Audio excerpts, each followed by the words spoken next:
এই কোরআন কিয়ামত পর্যন্ত এর বিধানগুলো বলবৎ থাকবে। এই কোরআনের বিধান শুধু ১,৫০০ বছর আগের জন্য নয়। অনেকেই মনে করে কোরআন ওল্ড মডেল, পুরাতন কিতাব। এই কিতাব দিয়ে কি হবে? এই বিজ্ঞানের যুগে, এই প্রযুক্তির যুগে, কম্পিউটারের যুগে এই কোরআন মানুষকে কি করবে? এই কোরআন দিয়ে মানুষকে আপনার কোন কাজে লাগবে? কয়দিন আগে টকশোতে এক ভদ্রলোক, আমাদের মুখে তো আর খারাপ ভাষা আসে না, এজন্য ভদ্রলোকই বললাম। ভদ্রলোকে বলতেছে, এই যে মাদ্রাসাগুলোতে ওলামায়ে কেরামদেরকে কোরআনের হেফজ শিখানো হয়, কোরআন শিখানো হয়, এই কোরআন শিখে হাদিস মুখস্থ করে, কোরআন মুখস্থ করে কি লাভ? নাউজুবিল্লাহ বলেন। বলতেছে কোরআন শিখে হাদিস মুখস্থ করে, কোরআন মুখস্থ করে কি লাভ? সে লাভ বুঝে না। আল্লাহ লাভ বুঝে না, দুনিয়ার সব বুঝলো। আরে পোড়া কপাল, এই গণ্ড মূর্খটা, এই ধান্দাবাজ বাটপার লোকটা কোরআনের মর্ম আর মহত্ব বুঝতে পারলো না। পোড়া কপাল ছাড়া কিছু না, ঠিক কিনা জোরে কও? মূর্খতার বর্বরতার কি পর্যন্ত চূড়ান্ত সীমায় পৌঁছে গেলে এই জাতীয় মন্তব্য করতে পারে? আবার নেম লাগাইছে মোহাম্মদ মুসলমান। এই মুসলমান নামদারি শয়তান ধোঁকাবাজগুলোকে চিহ্নিত করে করে রাখতে হবে, ঠিক কিনা ভাইরা আমার? মুসলমানদের ভিতরে ঘাপটি মারা থাকায় মুনাফিকগুলোকে চিহ্নিত করা দরকার। টকশোর মধ্যে বসে বসে এই জাতির সাথে প্রতারণা করো, ধোঁকাবাজি করো, কোরআনের বিরোধিতা করো, কোরআনওয়ালাদের বিরোধিতা করো। লজ্জা থাকা দরকার। এই কোরআনওয়ালাদের কারণে তুমি খাবার পাচ্ছ, এই কোরআনওয়ালাদের কারণে তুমি পানি পাচ্ছ, এই কোরআনওয়ালাদের কারণে বেটা বেঁচে আছো। কথা বলেন ঠিক কিনা? এই কোরআনওয়ালারা না থাকলে তোমার মুখের সামনে খাবার যেত না। এই কোরআনওয়ালারা না থাকলে আল্লাহ পৃথিবী ঠিক রাখতেন না। তুমি যখন মদ খেয়ে মাতাল হয়ে উপরে পরে ঘুমায় থাকো, তোমার তো খবর নাই মিয়া। ভোর রাত্রিবেলায় এই মাদ্রাসার ছাত্ররা, হেফজখানার ছোট্ট ছোট্ট কচিকাচায় কোরআনের পাখিগুলো রাত্রিবেলায় উঠে তাহাজ্জুদের নামাজে দাঁড়ায়া দাঁড়ায়া, তাহাজ্জুদের নামাজে দাঁড়ায়া দাঁড়ায়া তোমার মতো মূর্খের জন্য দোয়া করে, কান্নাকাটি করে, ঠিক কিনা? এই জাতির জন্য ক্ষমা চায়, এ জাতির জন্য ক্ষমা চায়, এ দেশের জন্য দোয়া করে, জাতির জন্য দোয়া করে, ইসলাম ও মুসলমানদের জন্য দোয়া করে। আর তুমি টকশোর মধ্যে এয়ার কন্ডিশনে বসে বসে এদেরকে তুচ্ছ তাচ্ছিল্য করো। ছি ছি ছি। আমার প্রিয় মুসলমান ভাইয়েরা, শিক্ষা গ্রহণ করা দরকার। প্রত্যেকটা মানুষকে অতীত থেকে শিক্ষা গ্রহণ করা দরকার। অতীতে যারা কোরআনের বিরোধিতা করেছে, অতীতে যারা কোরআনের সাথে বেয়াদবি করেছে, অতীতে যারা কোরআনওয়ালাদের সাথে বেয়াদবি করেছে, ওই সমস্ত মানুষগুলো আল্লাহ সুবহানাহু ওয়া তাআলা জুতার বাড়ি দিয়া দিয়া উপযুক্ত শিক্ষা দিয়েছেন, ঠিক কিনা জোরে কও? তোমার কাছ থেকে আলেমরা মর্যাদা চায় না। স্পষ্ট কথা ভালো করে শোনা দরকার। যেই মানুষগুলো কোরআনকে ছোট করে দেখে, কোরআনওয়ালাদেরকে ছোট করে দেখে, ওই মানুষগুলোকে আমি বলতে চাই, স্পষ্ট বলতে চাই, এ ভাই, তোমার কলিজার মধ্যে কোরআনের মহাব্বত থাকতে না পারে, কিন্তু এদেশের হাজারো লাখো কোটি কোটি মানুষের হৃদয়ের স্পন্দন হলো কোরআন। কথা বলতে হবে, ঠিক কিনা? এই যে আমার ধর্মপ্রাণ মুসলমান ভাইয়েরা, গ্রাম পর্যায়ে, প্রত্যন্ত অঞ্চল পর্যায়ের মানুষগুলো কোরআনের পাগল, কোরআন শুনতে বড় পছন্দ করে। এই যে রমজান মাস, ছোট্ট ছোট্ট হাফেজে কোরআনরা সামনে দাঁড়ায়া দাঁড়ায়া তেলাওয়াত করে, আর হাজারো লাখো কোটি কোটি মুসল্লিরা, বড় বড় ব্যবসায়ী শিল্পপতিরা, বড় বড় ব্যবসায়ী আর শিল্পপতি, রাজনৈতিক ব্যক্তিবর্গ, অনেক সম্মান তাদের আছে, সব সম্মানকে কোরবানি দিয়া ওই ছোট্ট একটা হাফেজের পিছনে দাঁড়ায়া দাঁড়ায়া কোরআন তেলাওয়াত শোনে। আর কলিজা শীতল করে, কলিজা ঠান্ডা করে। এ ভাই, তোমার ভিতরে কোরআনের মহাব্বত থাকতে না পারে, তোমার ভিতরে কোরআনের আজমত সম্মান না থাকতে পারে, আমি আপনাদেরকেও জিজ্ঞাসা করতে চাই, কোরআনের মর্যাদা কে দিয়েছেন? জোরে কন। কোরআন ওয়ালাদের মর্যাদা কে দিয়েছেন? মাশাআল্লাহ। আল্লাহ বলেন, ইয়ারফাইল্লাহুল্লাযীনা আমানু মিনকুম ওয়াল্লাযীনা উতুল ইলমা দারাজাত। এ ভাই, তোমাকে গালিও দেব না, তুমি যেরকম ভাবে কোরআনওয়ালাদেরকে ধিক্কার দাও, ছোট করে দেখো, আমি তোমাকে ছোট করে দেখলাম না। আমি তোমার পায়ে হাত দিয়ে বলতে চাই ভাই, তোমার পায়ে হাত দিয়ে বলতে চাই, তুমি যদি আমাকে সম্মান না দাও, কোরআনওয়ালাকে সম্মান না দাও, ছোট্ট ছোট্ট তালেবে ইলমকে ওই হাফেজ হয়ে কোরআন মুখস্থ করে কি করবে? তোমার ভিতরে যদি এই ন্যূনতম মর্যাদাটা পর্যন্ত না আসে কোরআনওয়ালার জন্য, আমি তোমার কাছে এই জাতীয় মানুষের কাছে, আলেমরা কোরআনওয়ালারা মর্যাদা চায় না, এদের মর্যাদা কে দিয়েছেন? জোরে কর। আল্লাহ বলেন, ইয়ারফাইল্লাহুল্লাযীনা আমানু মিনকুম ওয়াল্লাযীনা উতুল ইলমা দারাজাত। আল্লাহ সুবহানাহু ওয়া তাআলা এই ঈমানওয়ালা কোরআনওয়ালাদেরকে মর্যাদা বাড়ায় দিয়েছেন, এত মর্যাদা দিয়েছেন, এত মর্যাদা দিয়েছেন যে আলহামদুলিল্লাহ এই কোরআনওয়ালাদেরকে আমার সাধারণ মানুষগুলো, গ্রাম পর্যায়ের মানুষগুলো ও কলিজা দিয়ে মহাব্বত করে, ঠিক কিনা? বুঝবার আমল করবার তৌফিক দান করেন, আমিন।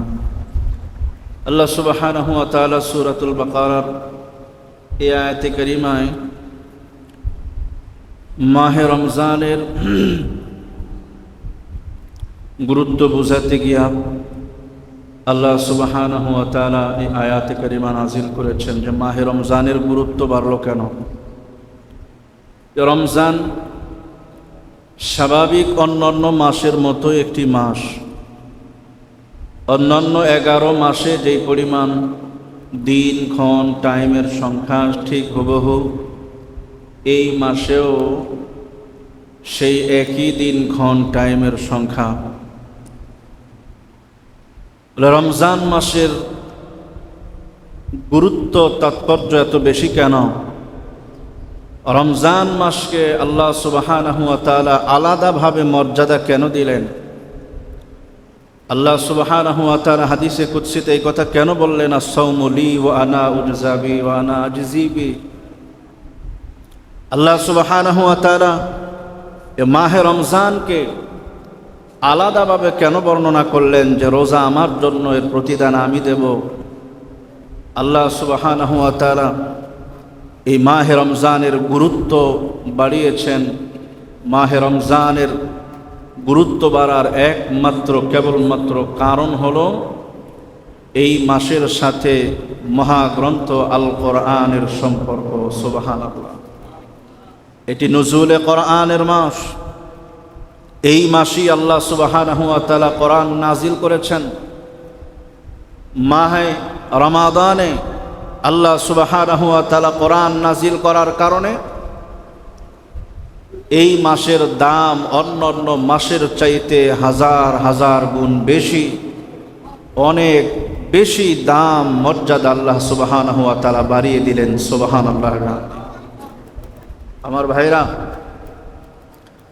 মাহে রমজানে আল্লাহ সুবহানাহু ওয়া তাআলা কোরআন নাজিল করেছেন।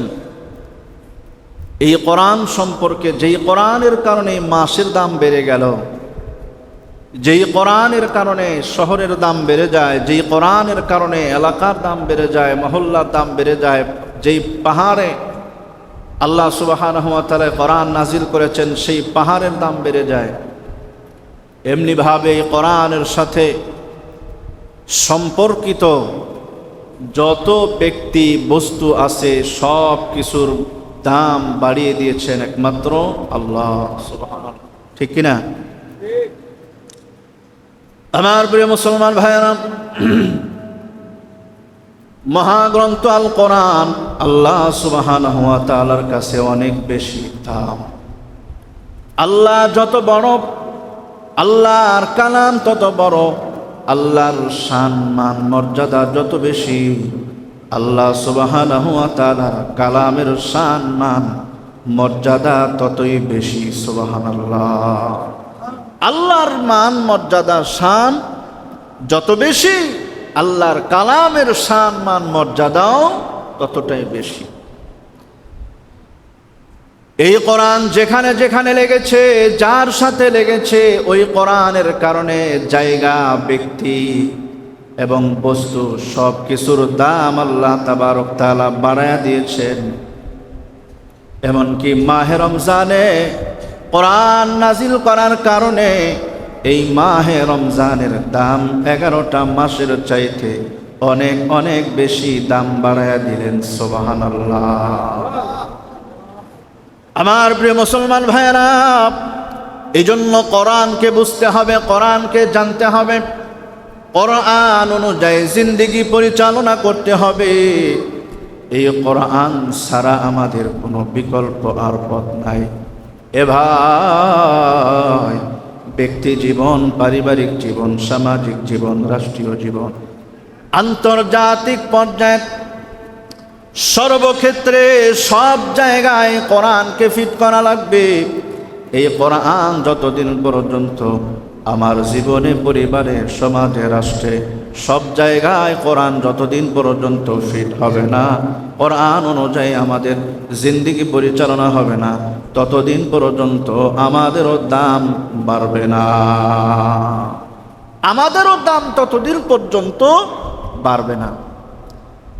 আল্লাহ সুবহানাহু ওয়া তাআলা এই কোরআনকে মানুষের পথ প্রদর্শক হিসাবে, জীবন বিধানের একটা গাইডলাইন হিসাবে মহাগ্রন্থ আল কোরআনকে নাজিল করেছেন। এই কোরআন মানুষের সত্য মিথ্যার পার্থক্য করে দেয়। এই কোরআন মানুষকে হেদায়েতের পথ দেখায়। এই কোরআন মানুষকে জান্নাতের পথ দেখায়।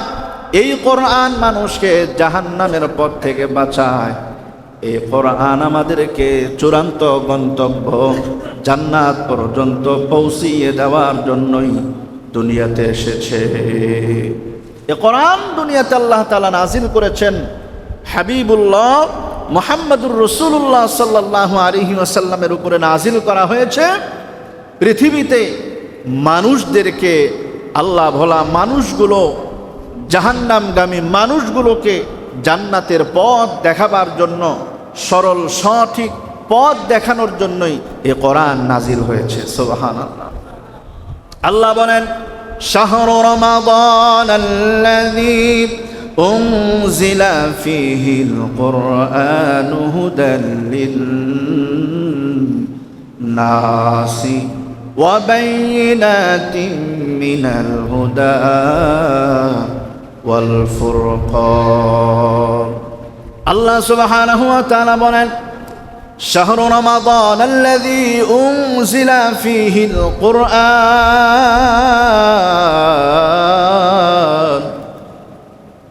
মাস হলো রমজান মাস।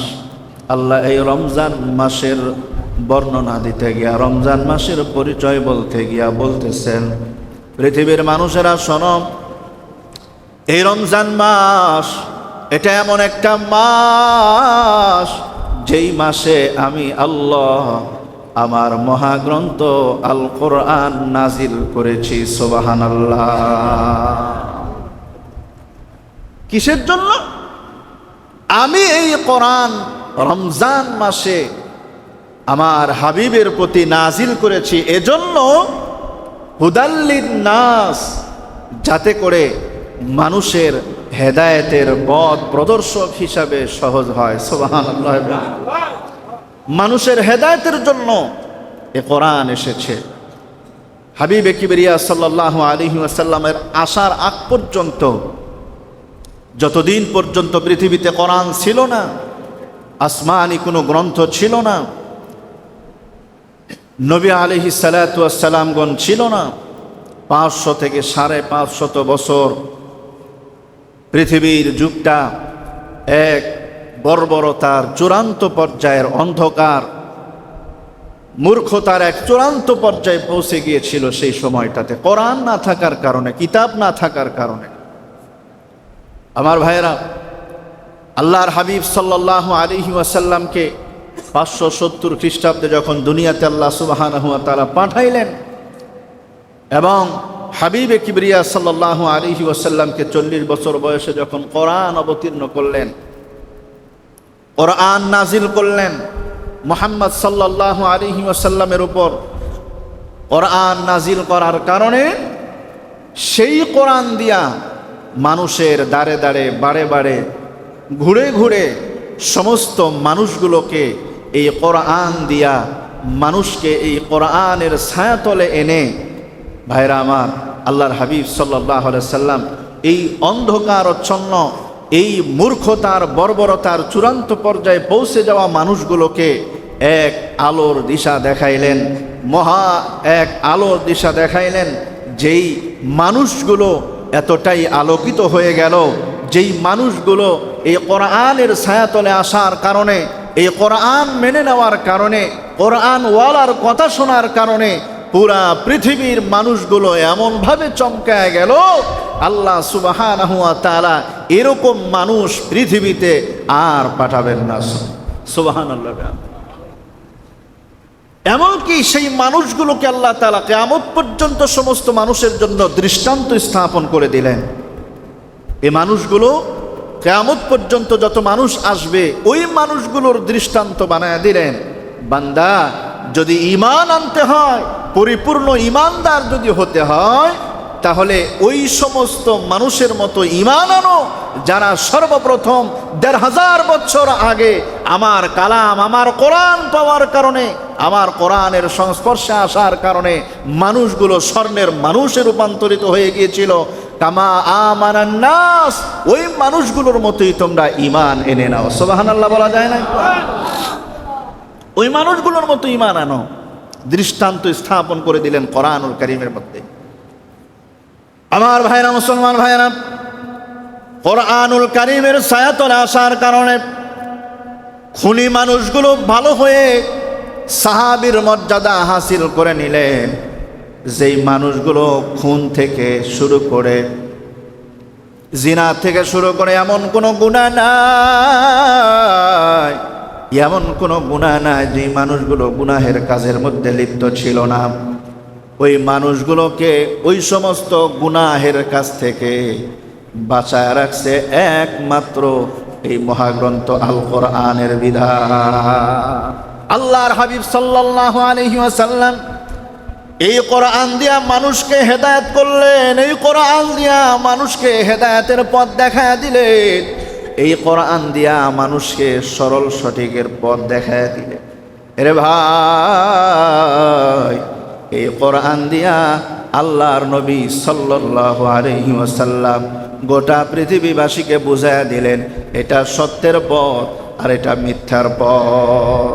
এজন্য আল্লাহ রাব্বুল আলামিন বলেন, ওয়াবাইয়িনাতিম মিনাল হুদা ওয়াল ফুরকান, এটা হলো হেদায়েতের এক নিদর্শন, স্পষ্ট নিদর্শন। সুবহানাল্লাহ। হেদায়েতের এক স্পষ্ট নিদর্শন হলো এই কোরআন। ওয়াবাইয়িনাতিম মিনাল হুদা ওয়াল ফুরকান, আর সত্য মিথ্যার পার্থক্যকারী। সুবহানাল্লাহ।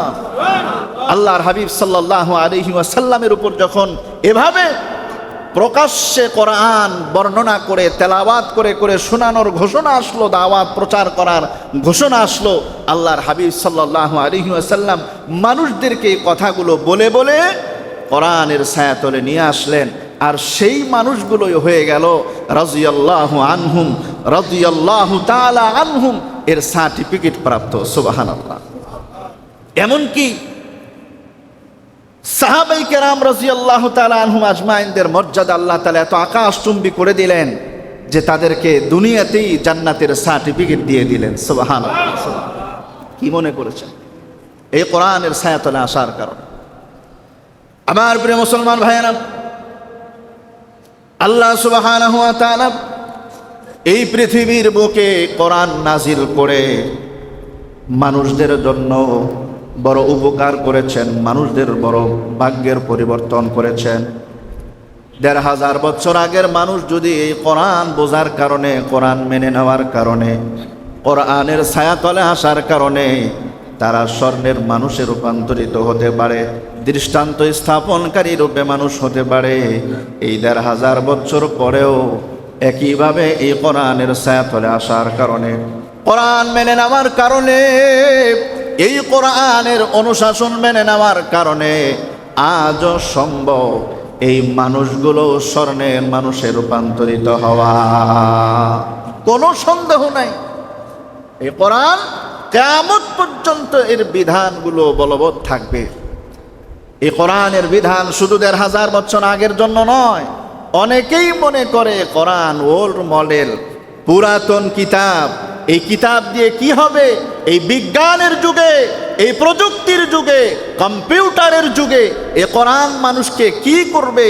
এই কোরআন দিয়ে মানুষকে আপনার কোন কাজে লাগবে? কয়দিন আগে টকশোতে এক ভদ্রলোক, আমাদের মুখে তো আর খারাপ ভাষা আসে না, এজন্য ভদ্রলোকই বললাম।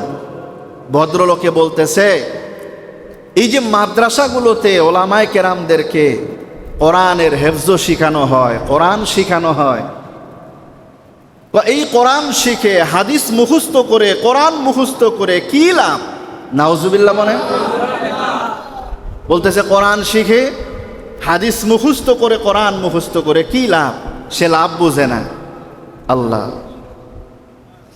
লাভ বুঝে না, দুনিয়ার সব বুঝলো। আহারে পোড়া কপাল, এই গণ্ড মূর্খটা, এই ধান্দাবাজ বাটপার লোকটা কোরআনের মর্ম আর মহত্ব বুঝতে পারলো না। পোড়া কপাল ছাড়া কিছু না, ঠিক কিনা জোরে কও? মূর্খতার বর্বরতার কি পর্যন্ত চূড়ান্ত সীমায় পৌঁছে গেলে এই জাতীয় মন্তব্য করতে পারে? আবার নেম লাগাইছে মোহাম্মদ মুসলমান।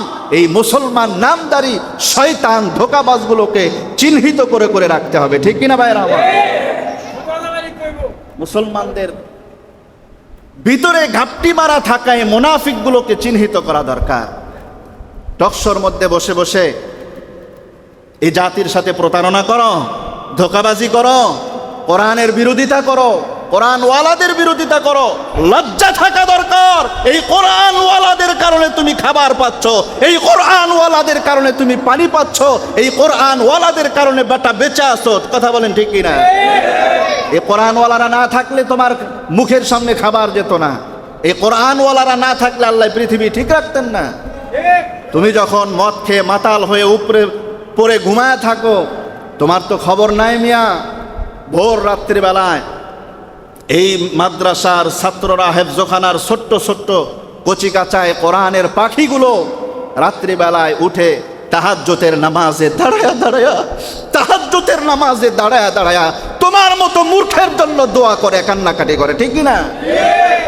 এই জাতির জন্য ক্ষমা চায়, এ জাতির জন্য ক্ষমা চায়, এ দেশের জন্য দোয়া করে, জাতির জন্য দোয়া করে, ইসলাম ও মুসলমানদের জন্য দোয়া করে। আর তুমি টকশোর মধ্যে এয়ার কন্ডিশনে বসে বসে এদেরকে তুচ্ছ তাচ্ছিল্য করো। ছি ছি ছি। আমার প্রিয় মুসলমান ভাইয়েরা, শিক্ষা গ্রহণ করা দরকার। প্রত্যেকটা মানুষকে অতীত থেকে শিক্ষা গ্রহণ করা দরকার। অতীতে যারা কোরআনের বিরোধিতা করেছে, অতীতে যারা কোরআনের সাথে বেয়াদবি করেছে, অতীতে যারা কোরআনওয়ালাদের সাথে বেয়াদবি করেছে, ওই সমস্ত মানুষগুলো আল্লাহ সুবহানাহু ওয়া তাআলা জুতার বাড়ি দিয়া দিয়া উপযুক্ত শিক্ষা দিয়েছেন, ঠিক কিনা জোরে কও? তোমার কাছ থেকে আলেমরা মর্যাদা চায় না। স্পষ্ট কথা ভালো করে শোনা দরকার। যেই মানুষগুলো কোরআনকে ছোট করে দেখে, কোরআনওয়ালাদেরকে ছোট করে দেখে, ওই মানুষগুলোকে আমি বলতে চাই, স্পষ্ট বলতে চাই, এ ভাই, তোমার কলিজার মধ্যে কোরআনের মহাব্বত থাকতে না পারে, কিন্তু এদেশের হাজারো লাখো কোটি কোটি মানুষের হৃদয়ের স্পন্দন হলো কোরআন। কথা বলতে হবে, ঠিক কিনা? এই যে আমার ধর্মপ্রাণ মুসলমান ভাইয়েরা, গ্রাম পর্যায়ে, প্রত্যন্ত অঞ্চল পর্যায়ের মানুষগুলো কোরআনের পাগল, কোরআন শুনতে বড় পছন্দ করে। এই যে রমজান মাস, ছোট্ট ছোট্ট হাফেজে কোরআনরা সামনে দাঁড়ায়া দাঁড়ায়া তেলাওয়াত করে, আর হাজারো লাখো কোটি কোটি মুসল্লিরা বড় বড় ব্যবসায়ী শিল্পপতিরা, বড় বড় ব্যবসায়ী আর শিল্পপতি, রাজনৈতিক ব্যক্তিবর্গ, অনেক সম্মান তাদের আছে। সব সম্মানকে কোরবানি দিয়া ওই ছোট্ট একটা হাফেজের পিছনে দাঁড়ায়া দাঁড়ায়া কোরআন তেলাওয়াত শোনে, আর কলিজা শীতল করে, কলিজা ঠান্ডা করে। এ ভাই, তোমার ভিতরে কোরআনের মহাব্বত থাকতে না পারে, তোমার ভিতরে কোরআনের আজমত সম্মান না থাকতে পারে। আমি আপনাদেরকেও জিজ্ঞাসা করতে চাই, কোরআনের মর্যাদা কে দিয়েছেন? জোরে কন। কোরআন ওয়ালাদের মর্যাদা কে দিয়েছেন? মাশাআল্লাহ। আল্লাহ বলেন, ইয়ারফাইল্লাহুল্লাযীনা আমানু মিনকুম ওয়াল্লাযীনা উতুল ইলমা দারাজাত। এ ভাই, তোমাকে গালিও দেব না। তুমি যেরকম ভাবে কোরআনওয়ালাদেরকে ধিক্কার দাও, ছোট করে দেখো, আমি তোমাকে ছোট করে দেখলাম না। আমি তোমার পায়ে হাত দিয়ে বলতে চাই ভাই, তোমার পায়ে হাত দিয়ে বলতে চাই, তুমি যদি আমাকে সম্মান না দাও, কোরআনওয়ালাকে সম্মান না দাও, ছোট্ট ছোট্ট তালেবে ইলমকে ওই হাফেজ হয়ে কোরআন মুখস্থ করে কি করবে? তোমার ভিতরে যদি এই ন্যূনতম মর্যাদাটা পর্যন্ত না আসে কোরআনওয়ালার জন্য, আমি তোমার কাছে এই জাতীয় মানুষের কাছে, আলেমরা কোরআনওয়ালারা মর্যাদা চায় না, এদের মর্যাদা কে দিয়েছেন? জোরে কর।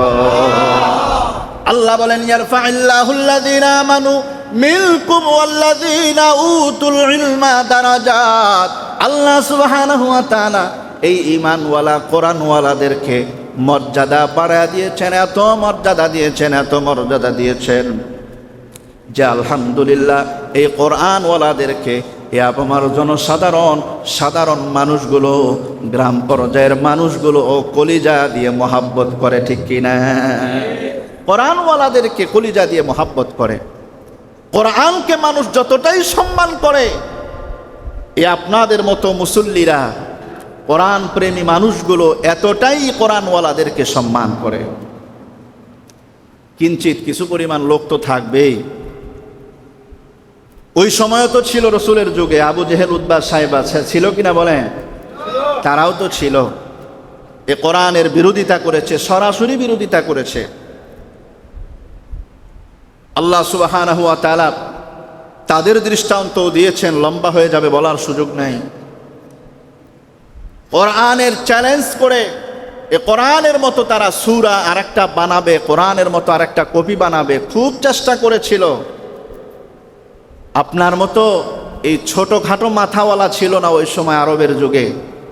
১৫০০ বছরের মাথা, খুব কড়া মাথা ছিল। সমস্ত আরব ও আজমের সমস্ত বিজ্ঞানরা, আপনার কি বলে, বিজ্ঞানরা, ঐতিহাসিকরা, লেখকরা একসাথে জমা হয়েও কোরআনের একটা নক্তা পর্যন্ত পরিবর্তন করতে পারে না। আল্লাহ সুবহানাহু ওয়া তাআলা চ্যালেঞ্জ করছিলেন, ওয়াইল কুনতুম ফি রাইবিম মিম্মা নাযালনা আলা আবদিনা ফাতু বিসূরাতিম মিন মিসলিহি ওয়াদউ শুহাদাআকুম মিন দুনিল্লাহি ইন কুনতুম সাদিকিন। আল্লাহ রাব্বুল আলামিন বলেছিলেন, বেটা, এ কোরআনের তুচ্ছ তাচ্ছিল্যকারী বান্দারা, ভালো করিয়া শোনো, যারা কোরআনকে সন্দেহ মনে করো, ওয়াইন কুনতুম ফি রাইবিম মিম্মা নাযালনা আলা আবদিনা, আমি আমার বান্দা মুহাম্মদুর রাসূলুল্লাহ সাল্লাল্লাহু আলাইহি ওয়াসাল্লামের উপর যেই কোরআন অবতীর্ণ করেছি, যেই কোরআন নাজিল করেছি, তোমাদের যদি এতে সন্দেহ হয়, কি হয়? ফি রাইবিন, যদি সন্দেহ হয়, ফাতু বিসূরাতিম মিন মিসলিহি ওয়াদউ শুহাদাআকুম মিন দুনিল্লাহি ইন কুনতুম সাদিকিন। তাহলে তুমি একটা সূরা বানিয়ে আনো, তোমরা অনুরূপ একটা সূরা বানায় আনো। নিজেরা যদি না পারো, তাহলে তোমাদের জাতি গোষ্ঠী যা আছে, তোমাদের আরো সহযোগী যা আছে, বিজ্ঞান থেকে বিজ্ঞান যত পর্যায়ের আপনার মানুষ আছে, এই সবগুলারে একত্র করো। এরপরও দেখো আমার এই কোরআনের সূরার ছোট্ট একটা সূরার মতো বানাইতে পারো কিনা। পারছিল? কথা আসতে বললেন যে পারছিল? আজও পারবে? ১৫০০ বছর পর্যন্ত খুব চেষ্টা করা হয়েছে কোরআনকে মিটানোর জন্য। এই কোরআনের বিরোধিতা করার জন্য কোনো একজন মানুষ এই কোরআনের বিরোধিতা করে পার পায় নাই। আমাদের মুসলমানদের জন্য এটা একটা গৌরবের বিষয়, অহংকারের জায়গা। পৃথিবীতে এমন কোনো কিতাব নাই যেই কিতাব ১৫০০ বছর পর্যন্ত এই কপি হুবহু যেই কপি ১৫০০ বছর আগে ছিল ওইটাই সেম টু সেম ওই কোরআন এখনো আছে। পৃথিবীর অন্য কোনো কিতাব, অন্য কোনো গ্রন্থ আজও পর্যন্ত কারো কাছে এরকম কপি নাই। সুবহানাল্লাহ, এটা কোরআনের মুজিজা। কারণ এই কোরআন রক্ষা করবেন কে? আল্লাহ। এই কোরআন হেফাজতের দায়িত্ব কে নিয়েছেন? আল্লাহ নিয়েছেন। আল্লাহ বলেন, ইল্লা নাহনু নাযালনা যিকরা ওয়া ইন্না লাহু লাহাফিজুন। আল্লাহু আকবার। এই কোরআন আমি আল্লাহ অবতীর্ণ করেছি, এই কোরআন আমি আল্লাহ হেফাজত করব। এই কোরআনের মধ্যে কেউ নোক্তা জের জবর পেশ একটা হরফ তো দূরের কথা, সূরা আয়াত তো দূরের কথা, জের জবর তো দূরের কথা, একটা নক্তা পর্যন্ত পরিবর্তন করার দুঃসাহস কেউ দেখাইতে পারবে না, কেউ পারবে না। অতীতেও পারে নাই, ভবিষ্যতেও পারবে না। সুতরাং এই কোরআনের মর্যাদা যত বেশি, এই কোরআনকে যারা সিনায় ধারণ করবে, বক্ষে ধারণ করবে, তাদের মর্যাদাও আল্লাহ সুবহানাহু ওয়া তাআলা এতটাই বাড়িয়ে দিয়েছেন। সুবহানাল্লাহ। আজকে যারা হাফেজ হলো আমাদের মাদ্রাসার থেকে, যাদের উদ্দেশ্যে আজকের এই মাহফিল, এই হাফেজে কোরআনরা 9 জন ছাত্রছাত্রী হাফেজ হয়েছে। আলহামদুলিল্লাহ, আলহামদুলিল্লাহ। এদেরকে আজকে মাত্র ফর্মালিটি রক্ষার জন্য এদেরকে সম্মাননা দেওয়া হবে, কিন্তু আসল সম্মাননা তো হবে আখিরাতে। সুবহানাল্লাহ। আল্লাহ তাআলা হাফেজে কোরআনদের মর্যাদা কি পরিমাণ দিয়েছেন লম্বা সময় বোঝার সুযোগ নাই, আমরা কম বেশি সবাই জানি।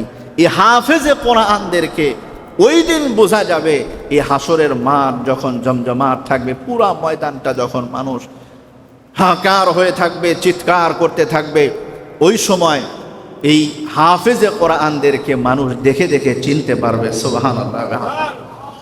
নূরের মতিতে চেয়ারে বসে থাকবে, আর তাদের বাবা মাদেরকে মাথার মধ্যে নূরের আলোর এক পাগড়ি পরাইয়া দেওয়া হবে। সুবহানাল্লাহ। ওই দিন আফসোস করতে থাকবে কোরআন বিদ্বেষী মানুষগুলো, ওই দিন আফসোস করতে থাকবে কোরআনওয়ালাদের বিদ্বেষী মানুষগুলো। ঠিক কিনা ভাইরা আমার? এই জন্য কোরআনের সাথে বিদ্বেষ রাখা যাবে না, কোরআনকে মহাব্বত করতে হবে, কোরআনকে কলিজা দিয়ে মহাব্বত করতে হবে। এই কোরআন আমাদের হৃদয়ের স্পন্দন মনে করতে হবে। ঠিক কিনা?